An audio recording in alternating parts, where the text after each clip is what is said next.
बार बार आ रहे हैं, स्वागत है प्रधानमंत्री जी को। यहाँ पे आ रहे हैं तो यहाँ का लिट्टी चोखा खा के जाइए।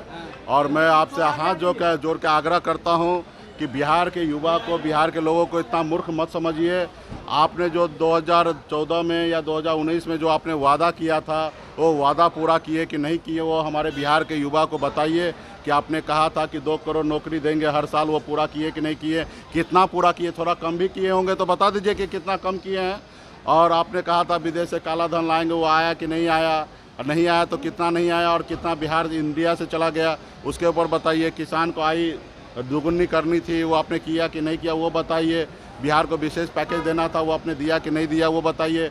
मुख्यमंत्री जी से आग्रह है कि मुख्यमंत्री जी हमेशा विशेष राज्य का दर्जा के लिए हमेशा देश के प्रधानमंत्री जी की लड़ाई लड़ते थे, वो बताइए कि ये प्रधानमंत्री जी का तीसरी बार अगर बनते हैं, 2 बार तो नहीं किए लेकिन तीसरी बार बनते हैं, तो क्या बिहार को विशेष राज्य का दर्जा मिलेगा कि नहीं मिलेगा। ये सब बातें आप बिहार के लोगों को बताइए। सिर्फ आके दुनियादारी का भाषण दे के जाना, ये हमारे लगता है कि हमारे बिहार के लोगों के लिए, बिहार ही के लिए ये कहीं ना कहीं गलत समझते हैं आप लोग, इसलिए हम लोगों को गुमराह करने के लिए आते हैं। तो आपसे हाथ जोड़ के आग्रह है कि बिहार के लोगों को जो आप 10 साल में है काम किए, उसको रिपोर्ट कार्ड बताइए। आगे क्या कीजिएगा वो मत बताइए, हमको पता है कि आगे आप क्या कीजिएगा ना, जो पहले किए वही कीजिएगा आगे, लेकिन जो पहले किए हैं वो बताइए कि आपने क्या क्या किया है बिहार के लिए। बिहार में एयरपोर्ट आपने कहा था कि पूर्णिया में चालू हो गया, क्या चालू हुआ कि नहीं हुआ, वो बताइए।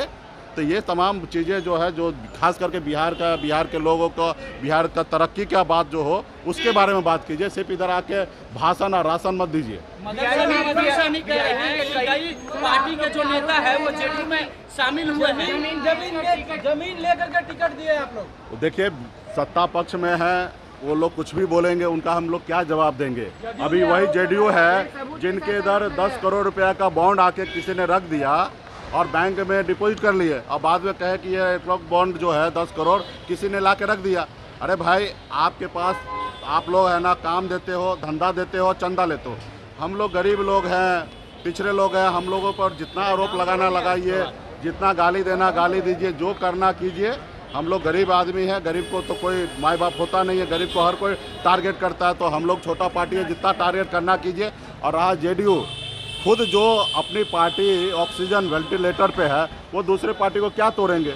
एक आदमी को, 2 आदमी को पूरा रोड से उठा के अपने ज्वाइनिंग कर लेने से नहीं होगा। उनकी पार्टी बताइए, वो बताए कि 2025 में क्या वो जितना 2020 में जितना सीट पे चुनाव लड़ा, क्या नीतीश जी उतना सीट पर 2025 में चुनाव लड़ेंगे।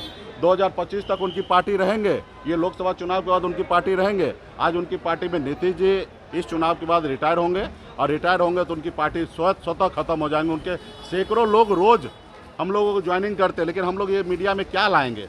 हम काहे के लिए नीतीश जी को परेशान करें, चिराएं। उनके लोग पूरे बिहार में आज जो हमारे पास जितने भी लोग हैं, कार्यकर्ता है, कहाँ से आए, सब नीतीश जी के पास से आए। क्योंकि हमारे पॉलिटिकल पार्टी नहीं बनने से पहले अति पिछड़ा का राजनीति नीतीश जी ही करते थे, और अति पिछड़ा के नाम पे ही बिहार में इतने साल से मुख्यमंत्री बने। अब अति पिछड़ा का बेटा खुद आ गए, तो आज हमारे लोग जो उनके पास थे या भाजपा के साथ थे, सारे लोग हमारे पास आ गए। हम कोई चांद पे से हम लोगों को नहीं लाए, बिहार से ही लाए। आज हमारे पास लाखों की संख्या में कार्यकर्ता है। ये लाखों कार्यकर्ता जो है वो जेडीयू से आए हैं, और मदन सनी हो या कोई भी हो, आने वाला समय में देखिएगा वो भी वीआईपी पार्टी में आएंगे।